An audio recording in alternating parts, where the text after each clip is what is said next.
sou a Maluna Schreiner, presidente da divisão agrícola da Bayer aqui no Brasil.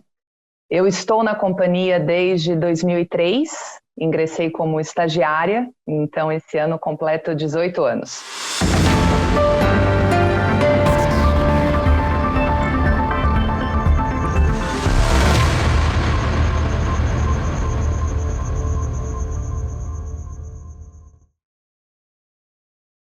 Eu acho que a nossa expectativa lá no passado, ela não era única do Brasil, né? Quando nós falávamos com os nossos colegas, de maneira geral, quase todos tinham também esse otimismo e todos olham hoje e falam, poxa, a gente não conseguiu sair de onde nós estávamos, né? Pelo contrário, aqui no Brasil a gente inclusive piorou. O setor agrícola, de uma forma geral, foi um setor que se manteve muito robusto durante a pandemia, né? Então, nós não tivemos nenhum problema no negócio ou no setor, pelo contrário, se a gente olhar os dados de 2020, o PIB do Brasil, o setor que puxou o PIB foi o setor agrícola, então foi um setor com crescimento, e a gente imagina um 21 também bastante positivo, até porque muito conectado com demanda global, não é uma situação única local, a agricultura hoje ela é extremamente globalizada e o Brasil tem um papel extremamente protagonista nesse cenário.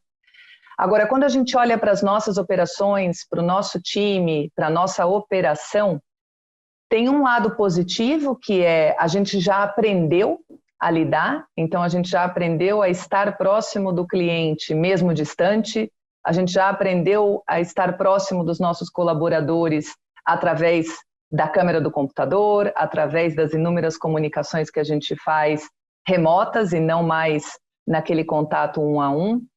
Mas a gente percebe um cansaço maior dos nossos colaboradores, da organização como um todo. Em meados do ano passado, talvez ali mais para o final do ano, quando a situação da epidemia parecia melhorar, todos tínhamos uma esperança que 2021 seria diferente. Todos tínhamos uma esperança que nesse momento a gente estaria numa situação de mais normalidade, e isso não aconteceu.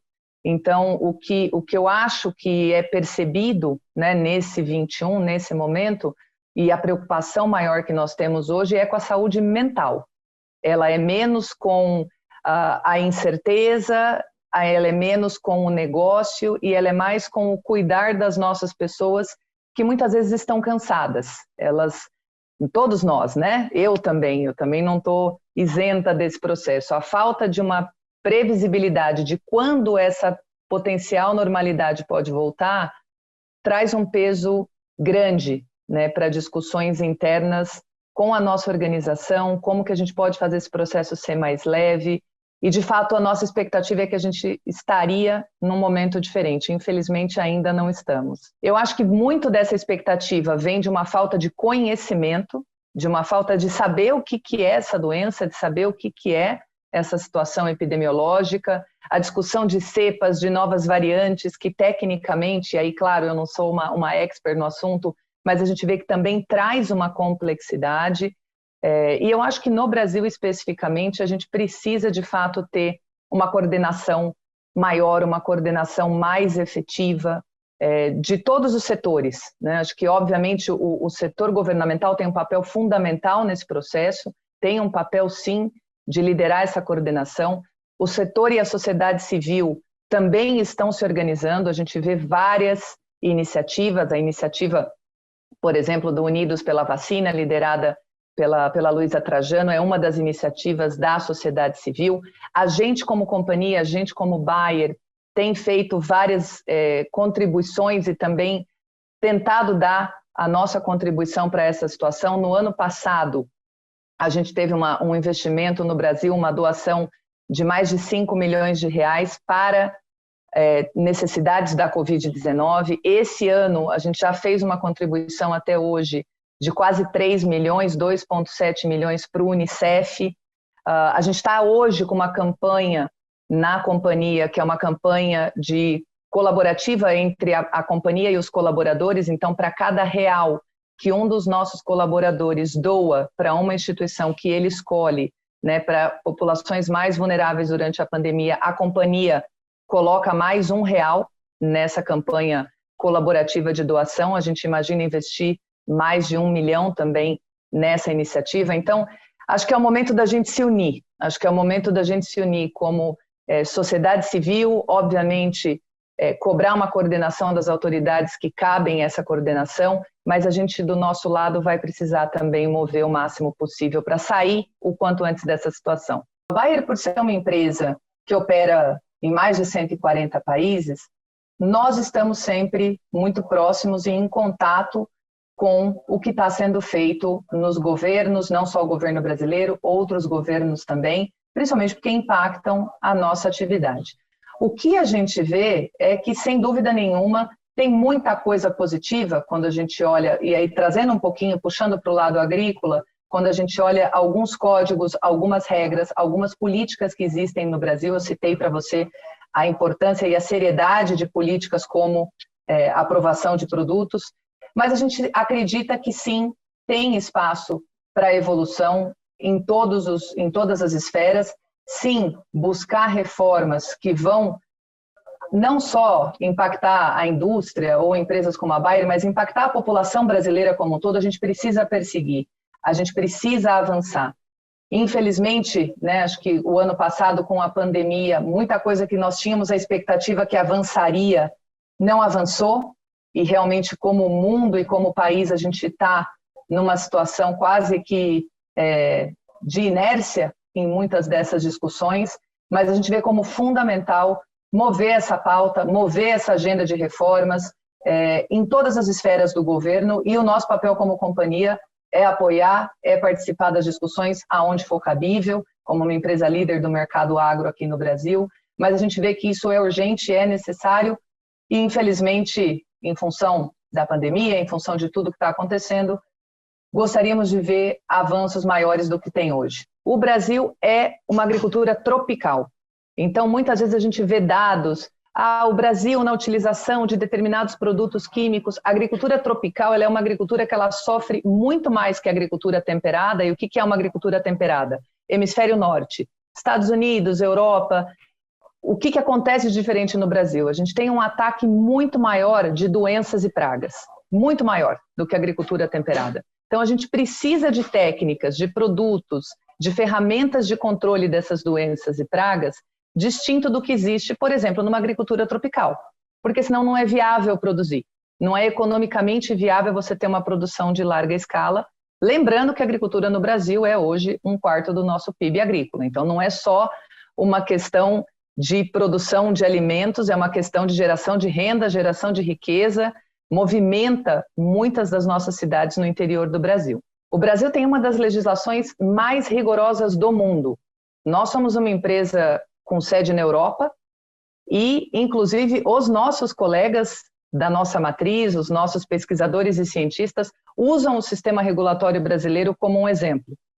Inclusive, é um dos mais difíceis da gente conseguir avançar com aprovações, com normatizações. Então, primeira coisa, para dar segurança para as pessoas, o que chega para o Brasil, o que é aprovado, o que é utilizado nas lavouras agrícolas, passa por um processo extremamente rigoroso de ciência, passa por um processo extremamente rigoroso de aprovação por todos os institutos regulamentadores aqui do Brasil, né? Então, acho que, primeiro, esse ponto é importante a gente reconhecer e reforçar. Outra coisa, um defensivo agrícola, ele tem regras de utilização, ele tem normas de utilização, que estão sempre na bula, né? É como se fosse, eu costumo dizer, né, um defensivo agrícola para uma planta é como um remédio para nós. Então, eu tomo porque eu tenho algum problema. Eu comentei um pouquinho antes, nós somos uma agricultura tropical que tem, sim, muito problema de doença, muito problema de pragas, que podem destruir uma produção agrícola, podem destruir o investimento que é feito de milhões e milhões numa lavoura de agricultura. E, na verdade, esses produtos são fundamentais para que a gente consiga desenvolver e crescer essas lavouras. Então, eu não vejo que existe um uso em demasia ou um uso incorreto. Eu acho que, claro, os agricultores eles precisam sempre estar atentos com as regras de utilização. Existe um investimento muito grande em treinamento, existem todas as indústrias, né? Aí não é unicamente a Bayer, todas as empresas que atuam nesse segmento investem muito em treinamento, em capacitação dos agricultores, dos operadores, para que isso seja utilizado da melhor forma possível. Mas o que acontece o Brasil ele vem aumentando a sua produção agrícola de maneira muito expressiva. Para te dar um dado, nos últimos 25 anos, nós aumentamos a produção agrícola em 260%. E o que é mais interessante, nós aumentamos essa produção em 260% e aumentamos a área, ou seja, abrimos mais áreas apenas 53% mais. Ou seja, nós crescemos muito mais em produtividade do que em aumento de área, o que é um exemplo por si só de sustentabilidade. Né? Uma eficiência muito grande você produzir mais no mesmo espaço de área, né? Na mesma área destinada à agricultura. Isso, dados dos últimos 25 anos. E para você chegar a esse nível de produção, de produtividade, você precisa de ferramentas e defensivos agrícolas são uma das ferramentas. Não é a única, existem inúmeras outras, mas sim faz parte da produção agrícola e a gente precisa olhar o contexto, olhar que tipo de agricultura que a gente faz no Brasil, comparações muitas vezes sem trazer o elemento qual é o tipo de agricultura que se faz, pode nos levar a conclusões não tão corretas, porque existem diferenças significativas entre as agriculturas em diferentes países aí do globo. Sem ser muito técnica, né, porque são vários, mas hoje o complexo de lagartas, que a gente chama, é um dos complexos mais desafiadores para nós em culturas como soja, como milho, mas você tem o que a gente chama de grupo de sugadores, né? Você tem percevejos que também atacam outras culturas. Então, é uma infinidade, tem todos os tipos possíveis que não existe numa agricultura temperada. Então, no Brasil, o que acontece? Primeiro, a gente tem produção o ano todo. A gente tem produção de inverno, a gente tem produção de verão, a gente tem no Mato Grosso 2 safras, num período que em alguns países é possível ter uma só, porque a gente tem clima no Brasil para produzir o ano todo. Quando você vai para os Estados Unidos, para a Europa, você tem um período de neve. Esse período de neve, por natureza, é um período em que você não consegue fazer agricultura, você não consegue produzir alimentos. E, naturalmente, também é um clima que inibe essas pragas e essas doenças, porque qual é doença, por exemplo? Fungo, que é uma doença muito comum na agricultura. O que você precisa ter para ter fungo? Você precisa ter calor e umidade. Quando você vai para a agricultura temperada, você não tem calor e umidade, você tem num determinado período do tempo. Depois você tem um período de neve que as lavouras ficam cobertas por neve. Então, não existe desenvolvimento de doenças ou pragas capazes de atacar a lavoura. Dizer que não existe não é verdade, claro que existe, mas numa intensidade e numa capacidade de dano muito menor. O glifosato, primeiro, né, ele é uma das moléculas que foi muito importante para a gente ter a agricultura que a gente tem hoje no mundo. Para te dar uma informação, plantio direto. Plantio direto é uma das técnicas que a gente utiliza na produção agrícola, que é uma técnica que não remove o solo. Você deixa o solo com uma palhada, você não remove esse solo, e é uma prática extremamente importante para a conservação, então é uma das práticas conservacionistas mais reconhecidas no mundo, e é uma das práticas de sustentabilidade que todo órgão de referência internacional utiliza para dizer se aquela agricultura é sustentável ou não. A gente faz isso no Brasil desde a década de 70, e o glifosato foi a molécula que permitiu fazer um manejo com plantio direto, para te dar um exemplo da relevância e da importância dessa molécula na agricultura. Nós acreditamos e confiamos muito na segurança desse produto. Tem mais de 800 estudos globais, Brasil, Estados Unidos, União Europeia, que sim, confirmam a segurança de utilização desse produto.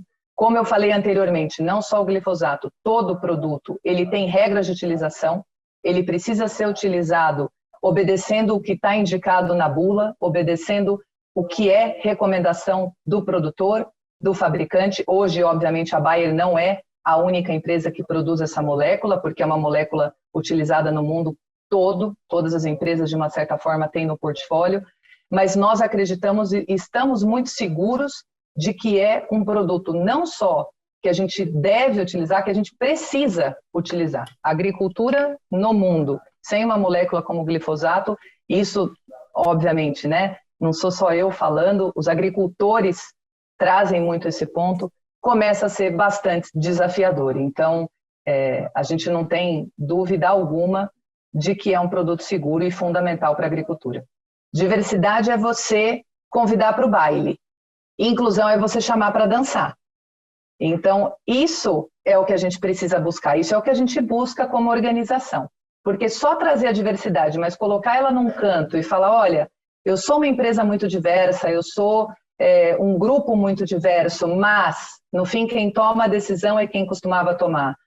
No fim, quem participa de momentos importantes da organização é sempre quem já fazia isso nas últimas décadas, quem sempre fez aquele mesmo grupo, aquele mesmo perfil.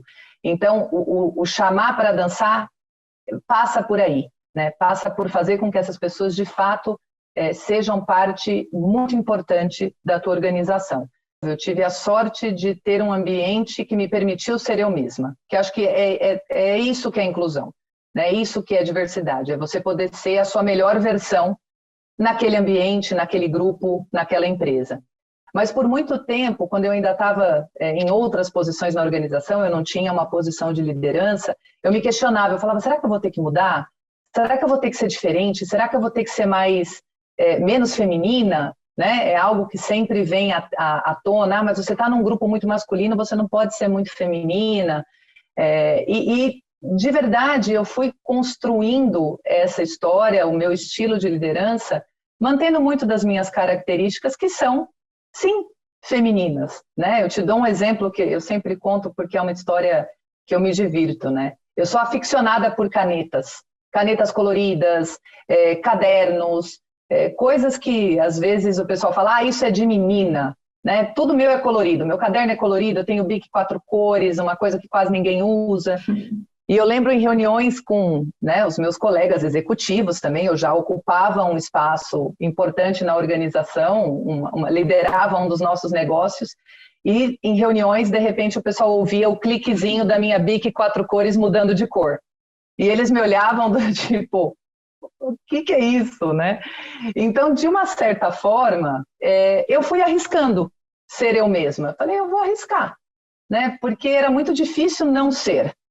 Eu falava, eu não vou ser, talvez, a líder que eu quero ser, eu não vou ser a profissional que eu quero ser, se eu tiver que mudar ou se eu tiver que ser algo diferente do que eu sou. Primeiro de tudo, precisa ser uma decisão estratégica da organização.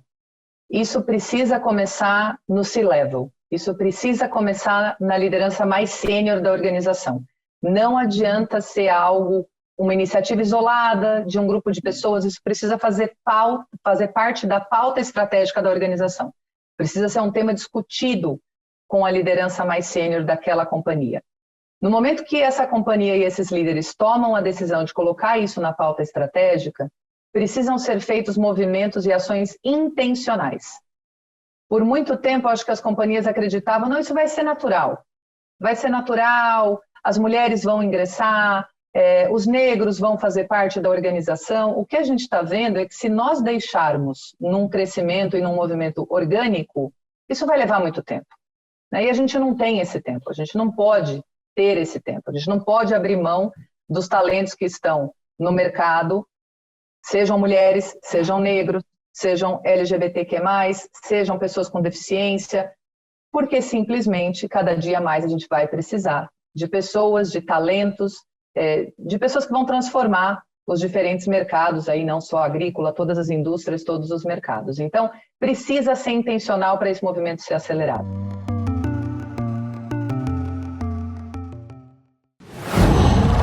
Qual